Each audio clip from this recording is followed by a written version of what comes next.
谈笑半步颠。来，大兄弟途经此地，又发现狠货了，老大家伙了。看看，这是咱东北大地瓜，多了不说，少了不落。用程咬金借给大兄弟这把陈三斧磕出来。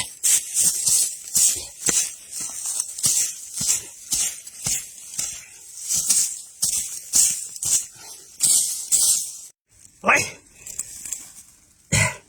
东北大地瓜马上出土。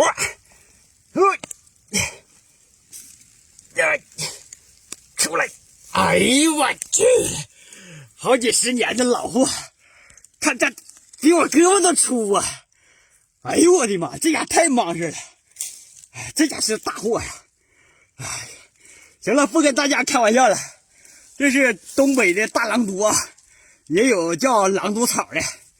好，看都已经开始冒毒了，雀白的，在医学界很有药用价值。瞅瞅，大兄弟就知道它对脚气很有帮助，切成片儿，然后泡酒，涂抹患处就 OK 了，是不是？要是像在古代是吧？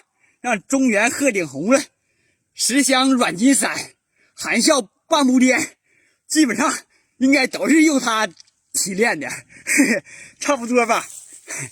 看我身后还有个小房呢，一个马架子，这人指定是看破红尘了。哎，其实都闹玩。行了，这期视频到这儿了，喜欢户外采山这一块的，欢迎关注，感谢支持。